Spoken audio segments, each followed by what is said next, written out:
마침내 하나님의 진군나팔 소리가 울렸습니다.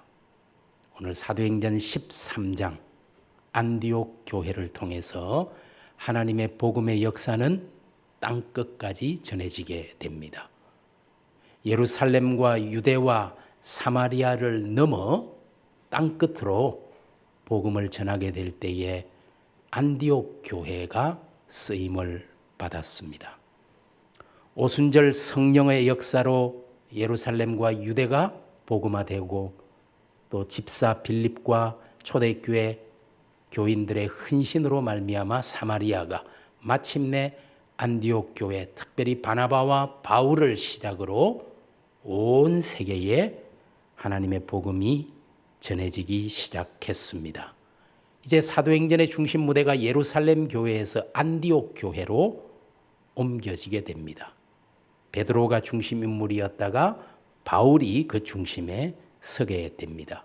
하나님의 복음이 당시 제국의 수도인 로마를, 유럽을, 미국을, 한국을, 그리고 마침내 모든 민족을 뒤덮을 것입니다.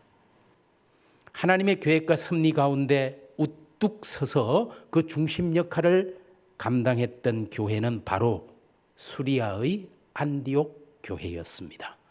안디옥이라는 이 고대 도시는 지금은 티르키의 남쪽에 있는 안타키아라는 도시가 바로 안디옥입니다. 초대교회 역사에서 안디옥 교회는 정말 중요한 역할을 했습니다. 안디옥 교회는 예루살렘 교회, 콘스탄티노플 교회, 알렉산드리아 교회, 그리고 로마 교회와 함께 초대교회의 5대 중심지 가운데 한 곳이 바로 안디옥이었습니다.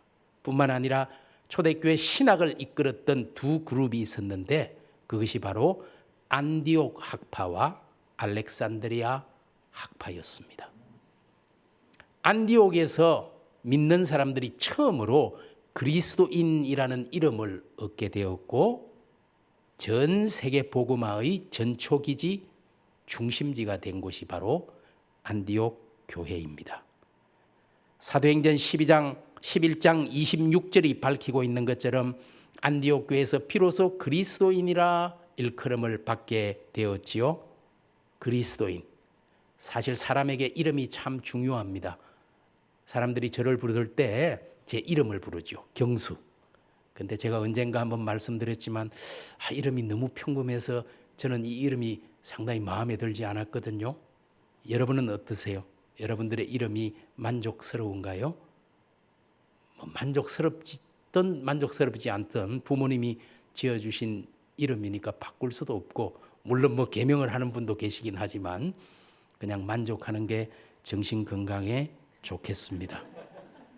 그러면 그리스도인이라는 이름은 어떻습니까? 한편으로 생각해 보면 우리가 그리스도인이라는 이름을 얻게 된 것은 전적으로 하나님의 은혜입니다. 하나님의 강권적인 역사 때문에 제가 예수를 믿게 되었고 그리스도인이 되었습니다. 그런데 다른 한편으로 생각해 보면 그리스도인이라는 이름은 어쨌든 제가 선택한 이름이기도 합니다.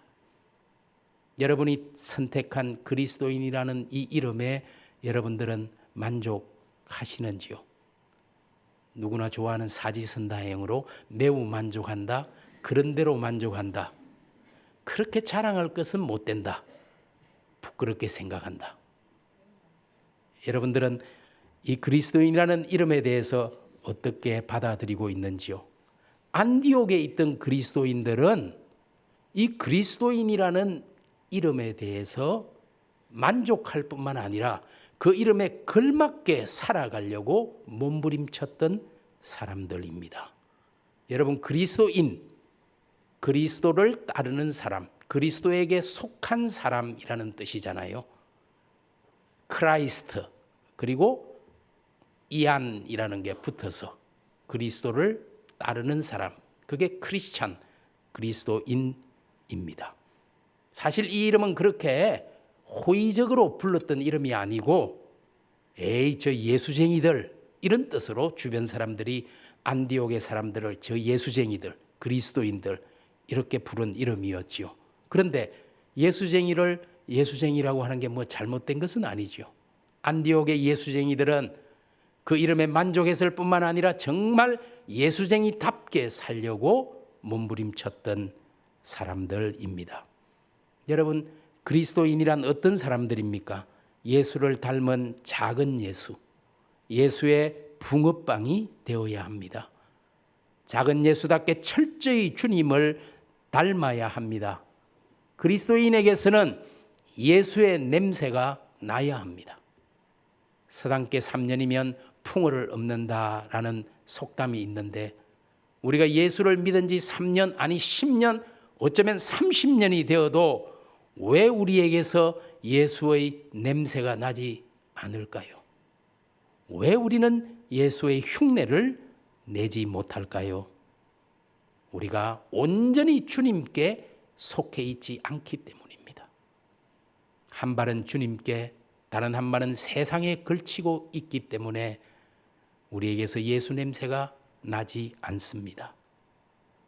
그리고 예수님과 밀착되어 있지 않고 적당한 거리를 두고 주님과 떨어져 있기 때문입니다.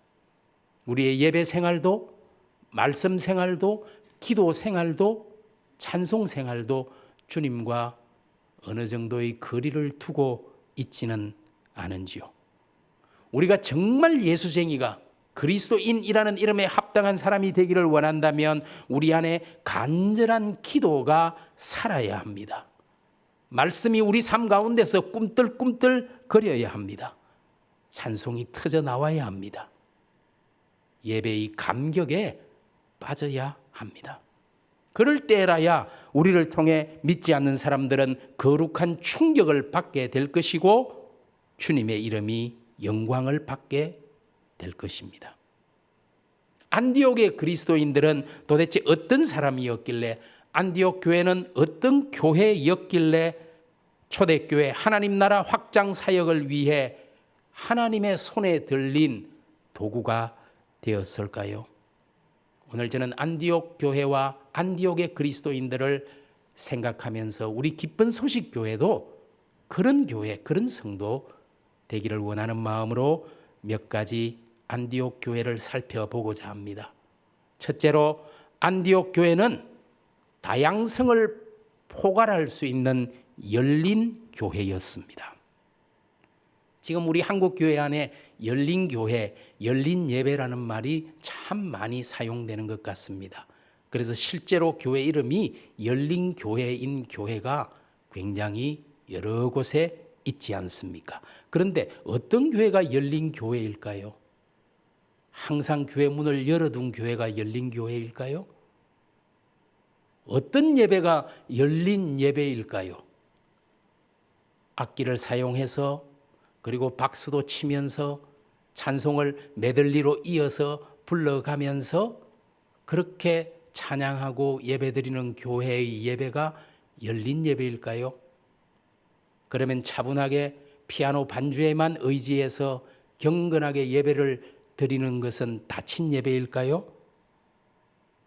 문제는 우리의 영혼이 하나님을 향해 열려 있느냐 닫혀 있느냐가 핵심입니다. 다른 무엇이 아니죠. 열린 교회는 어떤 교회를 말합니까?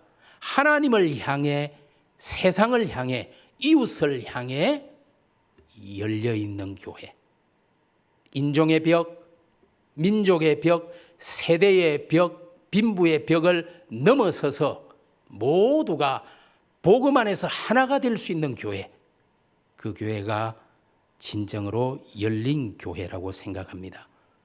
여러분, 우리가 읽은 본문 사도행전 13장 1절 한번 보시면요, 안디옥 교회의 지도자들 이름이 기록이 되어 있는 것을 보십니다.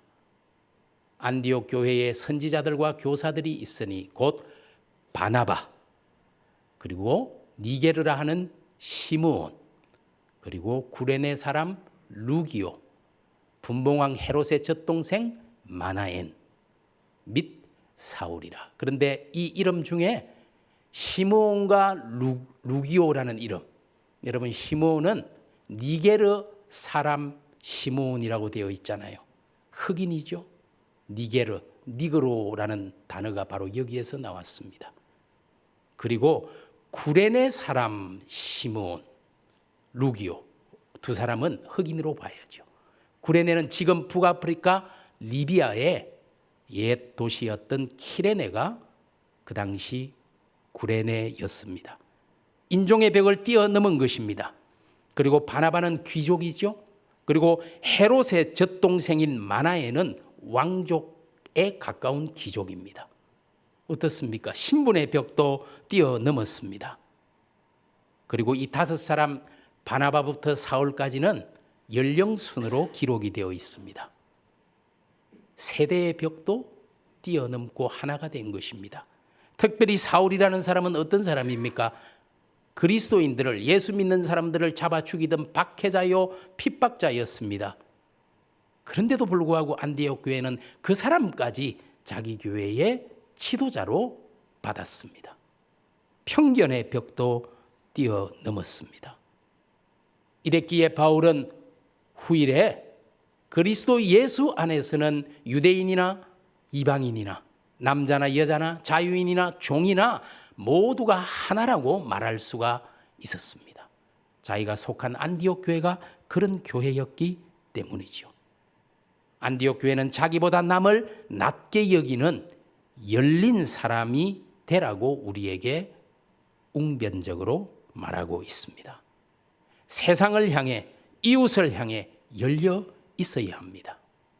모두가 복음 안에서는 하나가 될 수 있어야 합니다. 우리 기쁜 소식 교회도요, 한부모 가족의 친구들도 외국인 노동자도 서스럼 없이 품어 안을 수 있는 품넓은 너른 교회, 열린 교회가 되기를 간절히 원합니다. 둘째로 안디옥 교회는 예배와 기도의 공동체였습니다. 하나님께서는 간절히 예배하며 기도하는 교회를 사용하십니다. 그때나 지금이나 마찬가지죠. 여러분, 사도행전 13장 2절의 말씀에 보면은 안디옥 교회는 주를 섬겨 금식할 때에라고 기록하잖아요. 주를 섬겨 금식했다. 무슨 이야기예요? 섬긴다는 것. 여러분, 우리 예배를 영어로 말할 때 서비스, 섬기다, 워십. 주를 섬긴다는 것은 예배하는 것을 말하잖아요. 금식했다는 것은 무엇입니까? 기도하는 것이에요. 금식이 아니라 금식. 기도에 집중하기 위해서 곡기를 끊고 매달리는 것이 금식이죠. 안디옥 교회는 주님께 예배하고 기도하는 공동체였습니다. 예배가 살아야 우리의 영혼이 살아납니다. 여러분, 초대 예루살렘 교회, 첫 교회, 사도행전 2장 42절의 말씀은 첫 교회가 그 예배가 어떤 내용으로 이루어져 있는지 우리에게 말해줍니다. 그들이 네 가지가 있잖아요. 사도의 가르침을 받아, 두 번째는 서로 교제하고, 세 번째로 떡을 떼며, 네 번째로 오로지 기도하기를 힘쓰니라. 초대 예루살렘 교회의 예배는 첫째는 사도의 가르침이 있었습니다. 사도의 가르침이 무엇입니까? 말씀입니다. 여러분, 예배는 하나님의 말씀이 올바르게 선포되고, 그리고 성도들이 올바르게 그 말씀을 듣고 실천하고 살아내는, 그것이 예배의 본질입니다. 말씀이 있어야 합니다. 제가 참 감사한 게 우리 기쁜 소식교회 섬기는 우리 목사님들, 그냥 하는 말은 아니고 너무 좋아요. 정성을 다하고 신실한 목회자들을 만난 것은 우리 교회의 복입니다. 성도들의 복이고요. 하나님의 말씀이 살아야 해요. 말씀이 무너지면 예배가 무너지게 됩니다. 그리고 두 번째로 서로 교제하며, 여러분, 이 교제는 영적인 교제인 동시에 물질의 나눔까지를 포괄하는 것입니다. 그래서 종교개혁자, 제네바의 개혁자 깔뱅이라는 사람은 이 교제라는 단어를 디아코니아라고 해석했습니다. 여러분, 디아코니아가 뭐예요? 구제, 섬김, 나눔. 이 일을 실천하는 사람을 디컨, 집사라고 하잖아요. 초대교회 집사들이 이런 일을 한 거예요. 영적 교제만이 아니라 물질적 나눔까지 이루어지던 곳이 초대교회입니다. 여러분이 잘 아시는 사도행전 4장 34절 35절에 그 중에 가난한 사람이 없으니 이는 밭과 집 있는 자는 팔아 그 판 것의 값을 가져다가 사도들의 발 앞에 두매 그들이 각 사람의 필요를 따라 나누어 줌이라. 이런 공동체였어요. 그 교제는 영적인 이런 부분만이 아니라 실제로 물질적인 나눔까지를 포괄하는 예배였습니다. 그래서 제네바 교회에서 16세기에 종교개혁이 일어나면서 제네바 교회 예배 순서가 지금도 그대로 남아 있습니다. 그 예배 순서에 보면은 가난한 이를 위한 연보의 시간이 들어 있어요. 그리고 여러분이 아시는 웨스트민스터 예배 모범에도 예배 순서에 가난한 이를 위한 연보의 순서가 들어있는 것을 볼 수 있습니다. 오늘 우리 예배 가운데 서로의 영적 메이트가 될 뿐만 아니라 모든 것을 함께하는 이런 교제가 살아야 합니다. 떡을 떼며라는 것은 성찬을 이야기하잖아요. 오늘 우리 예배 가운데 교회 가운데 성찬식이 필요하지요. 여러분, 성찬이 어떤 예식입니까? 주님의 몸과 피로 나를 새롭게 하고 거룩하게 하는 것을 의미하잖아요. 성찬을 통해서 다시 한번 저와 여러분은 하나님과 잇대어지는 것입니다. 하늘의 신비를 받는 시간, 그것이 성찬이에요. 그래서 종교개혁자들도 최소한 1년에 4번은 이 성찬식이 베풀어져야 한다고 강조했습니다. 부활절, 성령 강림절, 가을철, 성탄절, 이 4번은 적어도 성탄이 베풀어져야 합니다. 한국 교회는 성찬이 굉장히 약화되어 있잖아요. 우리 교회에서도 이 성찬의 신비가 자주 재현될 수 있기를 원합니다. 마지막 4번째로 오로지 기도하기를 힘썼다. 무슨 의미이지요? 여러분, 말씀과 성찬은 하늘에서 땅으로 우리에게로 위에서 아래로 내려오는 것입니다. 하나님의 신비예요. 하나님의 뜻과 계시이죠. 여러분, 구제하고 나누는 것은 교제와 이런 것들은 옆으로 흘러가는 것이에요. 그 대신 기도와 찬송은 우리가 하나님께로 위로 올려드리는 것입니다. 오늘 우리 장로님이 기도해 주셨잖아요. 그리고 우리 찬양대가 찬양하고 저와 여러분이 함께 찬양했잖아요. 하나님께 감사를 올려드리고 고백을 올려드리는, 우리가 찬송을 곡조 있는 기도라고 하잖아요. 그래서 종교개혁자 깔뱅은 시편 150편을 전부 노래로 만들어서 제네바 시편 찬송가를 펴내고 매 예배마다 시편으로 하나님을 노래하고 찬송한 것입니다. 오늘 이처럼 우리 예배 가운데 말씀이, 사도의 가르침이 있어야 하고 서로 교제하고 떡을 떼고 오로지 기도에 힘쓸 때에 우리의 예배가 살아나는 거예요. 예배가 살아날 때 저와 여러분의 영혼이 살아나는 겁니다. 오늘 이 예배를 통해서 하늘의 신비를 맛보는 그런 강단이 우리 기쁜 소식 교회의 강단이 되기를 간절히 소원합니다. 셋째로, 안디옥 교회는 순종하는 교회였습니다. 하나님께서는 순종하는 사람, 순종하는 교회를 들어 사용하십니다. 여러분, 오늘 성령께서 바나바와 바울을 따로 구별해서 세우라, 그리고 선교를 위해서 파송하라 말씀하셨잖아요. 그때 안디옥 교회가 어떻게 했습니까? 순종했습니다.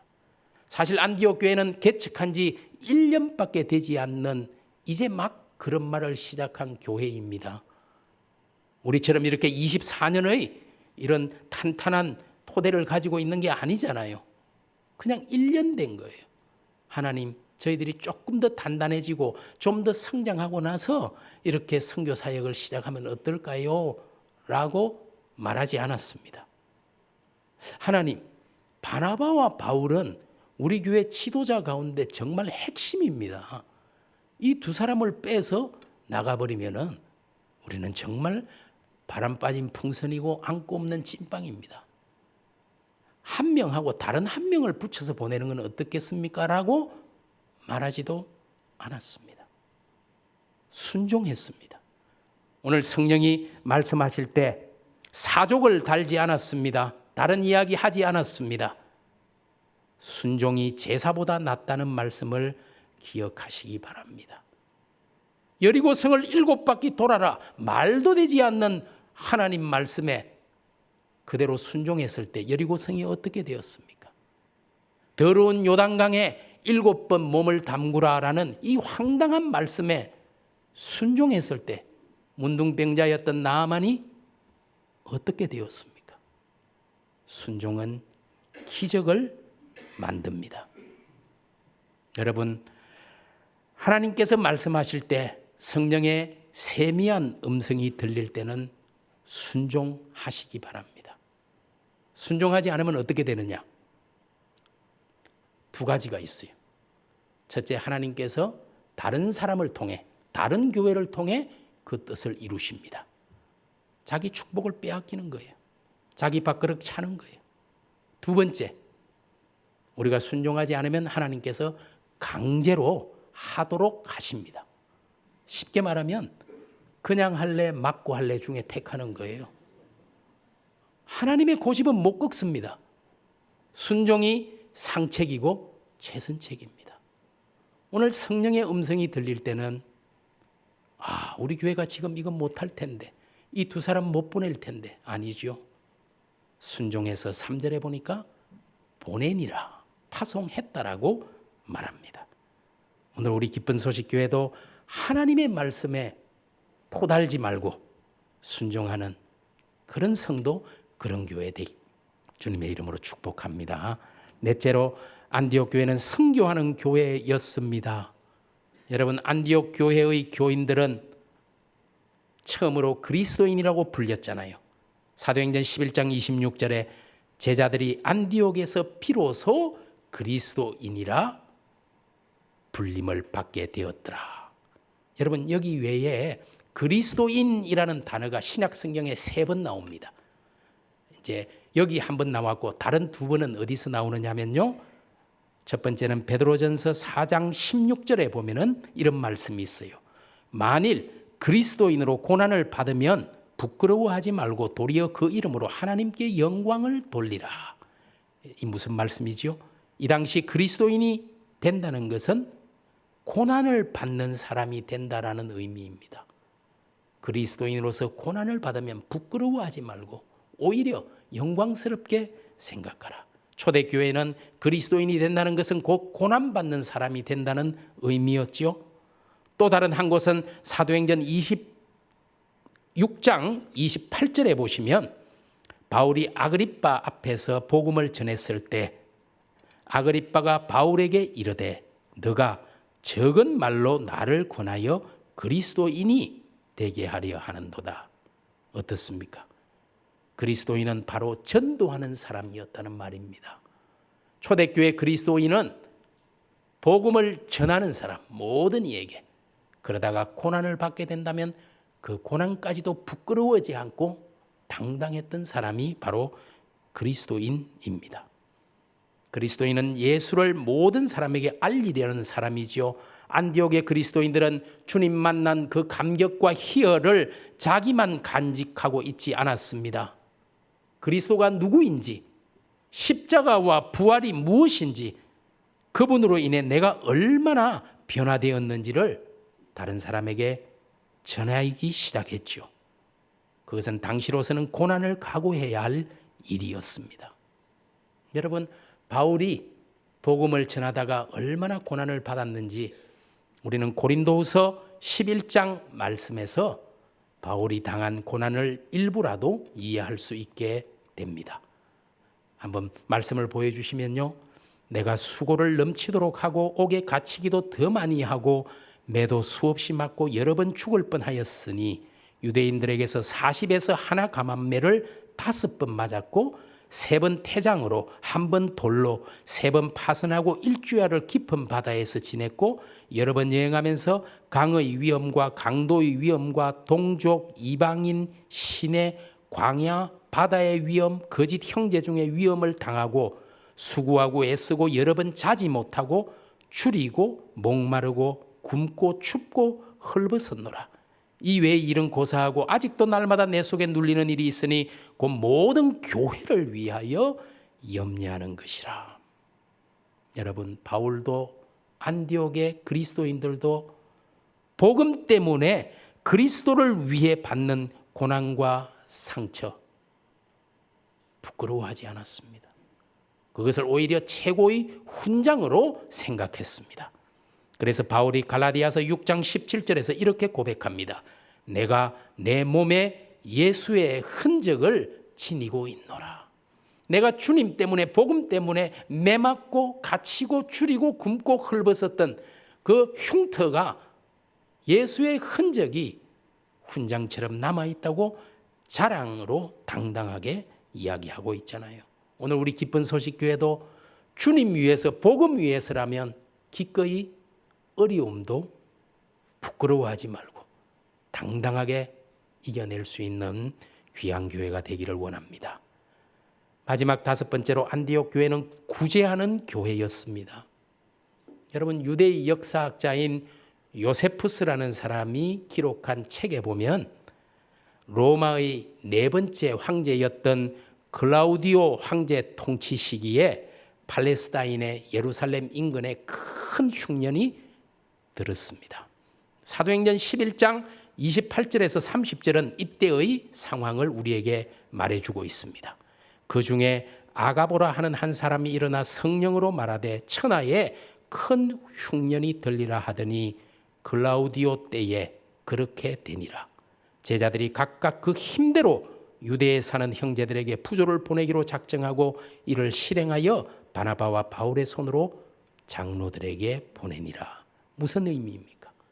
오늘 예루살렘 교회가 큰 흉년 때문에 어려움을 당하자 팔레스타인 밖에 수리아에 있던 안디옥 교회가 각각 그 힘대로 부조해서 헌금해서 바나바와 바울의 손에 들려서 예루살렘의 장로들에게 헌금을 보낸 것을 이야기해 주고 있습니다. 1년밖에 되지 않은 개척교회였지만 이들은 기꺼이 구제하는 교회, 예루살렘 교회로부터 받았던 영적인 그 복에 대해서 물질로 다시 대갚아준 교회가 안디옥 교회였습니다. 우리 기쁜 소식 교회가 우리 GNC 선교센터 이런 것을 설립을 해서 우리 국내외 선교 그리고 어려운 이웃을 위한 구제 사역을 하고 있잖아요. 저도 사실은 얼마나 이렇게 하는지를 잘 몰랐다가 얼핏 들으면은 야, 이렇게 소리 소문 없이 체계적으로 구제하는 것은 정말 잘하는 일이고 우리 하나님의 축복이 있을 겁니다. 우리 주님께서 약속한 복이 있잖아요. 누가복음 6장 38절의 말씀입니다. 주라, 그리하면 너희에게 줄 것이니 곧 후이되어 누르고 흔들어 넘치도록 하여 너희에게 안겨주리라. 우리 예수님께서 구제하는 사람, 나누어 주는 사람에게는 꽉꽉꽉꽉 눌러서 넘치도록 안겨주겠다고 약속해 주셨으니 이 말씀은 순종을 통해 경험할 수 있는 진리입니다. 사랑하는 성도 여러분, 안디옥 교회처럼 하나님과 세상과 이웃을 향해 열려있는 교회가 됩시다. 그리고 하나님을 섬겨 예배하고 금식하며 기도하는 교회가 됩시다. 하나님 말씀하시면 사족 달지 않고 그대로 순종하는 교회가 됩시다. 하나님 복음을 선교하고 또 널리 구제하는 우리 기쁜 소식 교회가 되기를 원합니다. 열린 가슴을 가진 교회, 또 기도하는 교회, 순종하는 교회, 선교하는 교회, 구제하는 교회가 되어 하나님의 손에 들린 그리고 하나님의 쓰임을 받는 우리 성도 한 사람 한 사람, 존귀한 하나님의 자녀들, 우리 기쁜 소식 교회 공동체가 되기를 주님의 이름으로 간절히 축복합니다. 기도드리겠습니다.